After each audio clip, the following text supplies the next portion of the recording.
Welcome to my channel SP institute government exam channel पर आप सभी का स्वागत है।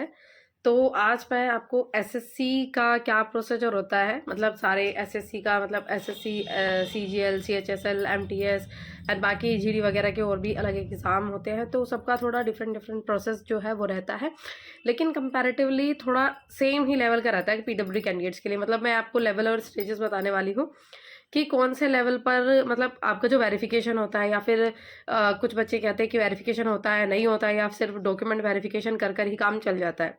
तो मैं आपको प्रोसेस बताती हूँ क्या होता है कि जैसे एसएससी का आपका एग्जाम है, कोई भी एग्जाम, एमटीएस वगैरह जो भी आपके एग्जाम रहते हैं, सीजीएल के टीयर 1 टीयर 2, तो पहला प्रोसेस तो ये है कि आप जैसे फॉर्म फिलअप करते हो, तो पीडब्ल्यूडी कैंडिडेट्स के लिए specially for the information, this is for the PWD candidates. तो जैसे कि आप अगर फॉर्म फिल करते हो, तो पहले आप फॉर्म फिल करते हो तो उस टाइम तो आप पीडब्ल्यू एज अ पीडब्ल्यूडी ही फॉर्म फिल करोगे, ठीक है।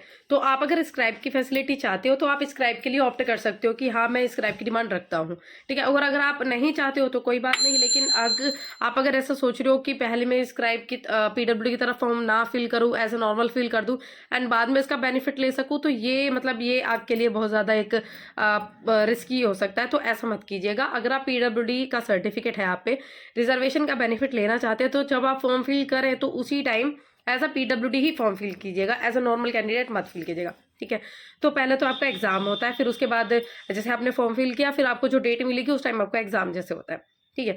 तो वहां पर जब आप एग्जाम देने जाते हो, तो आप अपनी स्क्राइब की फैसिलिटी अगर आप लेते हो, तो वहां पर आपको अपना जो ओरिजिनल सर्टिफिकेट है, फोटोकॉपीज वगैरह भी करा कर ले जाना, तो ओरिजिनल भी लेकर जाना, अपना सर्टिफिकेट ले जाना, स्क्राइब की जो डिटेल्स है वो लेकर जाना, रजिस्टर होना चाहिए, स्क्राइब की सारी डिटेल्स रजिस्टर होनी चाहिए।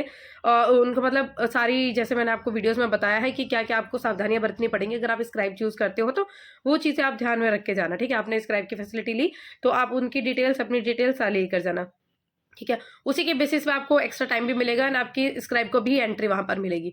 अगर आप स्क्राइब की फैसिलिटी नहीं लेते हैं और उसके बाद भी अगर आप एक्स्ट्रा टाइम चाहते हैं, तो बेटा आप अपने सर्टिफिकेट्स लेकर जाइए, पीडब्ल्यू कैंडिडेट्स अपने सर्टिफिकेट्स वगैरह को लेकर जाइए, ताकि कोई भी आपके लिए दिक्कत ना रहे, ठीक है। आपको एक डॉक्यूमेंट है वो लेकर चले जाइएगा जो कि आपके लिए इंपॉर्टेंट है। तो जब आपने एग्जाम दिए, एग्जाम के बाद क्या हो जाता है, फिर आपका जैसे प्रोसेस होता है रिजल्ट वगैरह का, जैसे टीयर 1 सेकंड 2 जो भी रहता है, वो प्रोसेस कंप्लीट होने के बाद फिर आपका जो रिजल्ट का प्रोसेस होता है। रिजल्ट के बाद क्या होता है, जब आपका रिजल्ट हो जाता है, देन कुछ एग्जाम्स होते हैं जहाँ पर मेडिकल फिटनेस चेकअप किया जाता है, कहीं पर एग्जाम एग्जाम मतलब सभी कैंडिडेट्स का मेडिकल फिटनेस चेकअप होता है, और कहीं पर क्या होता है कि नहीं, मतलब डॉक्यूमेंट वेरिफिकेशन होता है, ठीक है।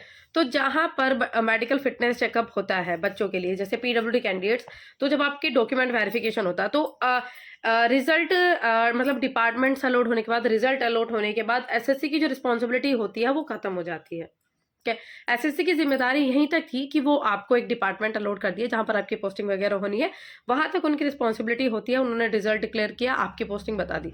फिर देन आगे की जो रिस्पॉन्सिबिलिटीज होती है वो उन डिपार्टमेंट्स की होती है, वो आपका चेकअप कराए ना कराए, या फिर डॉक्यूमेंट वेरिफिकेशन कराकर ही काम करा लें, मतलब उनके लिए इतना इनफ है।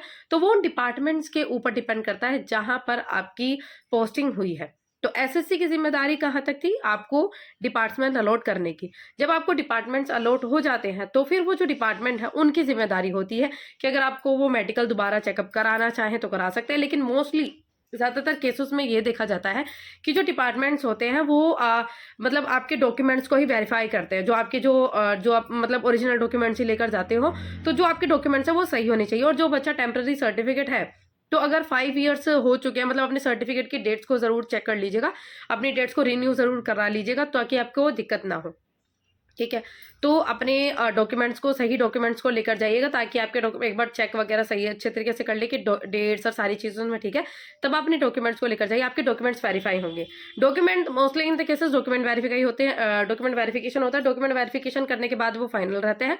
लेकिन कुछ केसेस में क्या होता है कि जो डिपार्टमेंट्स होते हैं वो कैंडिडेट को कहते हैं कि अपने जो सीएमओ, मतलब जो डिस्ट्रिक्ट लेवल पे हॉस्पिटल है, वहां पर आप चेकअप कराइए, कि वहां से सर्टिफिकेट वगैरह लेकर आइए, दोबारा से एक बार मेडिकल चेकअप वहां से कराइए और उनके द्वारा सर्टिफिकेट इश्यू कराइए, फिर हम उसको देखेंगे।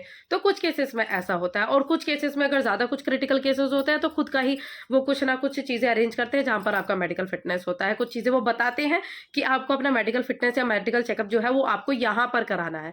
तो कुछ ऐसी कंडीशन रहती है एसएससी में। तो पर्टिकुलर एग्जैक्ट कोई इन्फॉर्मेशन, मतलब कुछ ऐसा नहीं है कि पर्टिकुलर ऐसा ही होता है, जैसे डॉक्यूमेंट वेरिफिकेशन कराकर काम हो जाता है, एकदम एग्जैक्ट कुछ भी ऐसा नहीं है।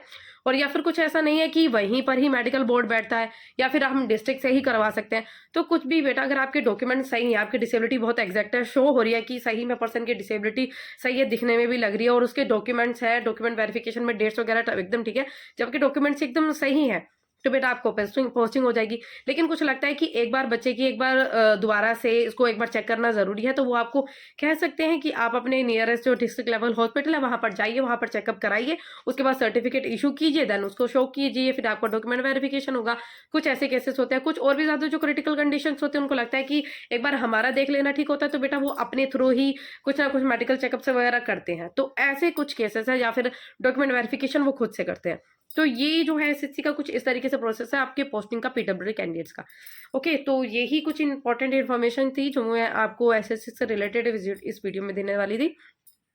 तो अगर वीडियो आपने अंत तक देखी है तो वीडियो के लिए धन्यवाद, अंत तक देखने के लिए। एंड वीडियो की इन्फॉर्मेशन पसंद आई हो तो वीडियो को लाइक कीजिएगा एंड चैनल को कीजिएगा इसी तरह की इन्फॉर्मेशन के लिए सब्सक्राइब।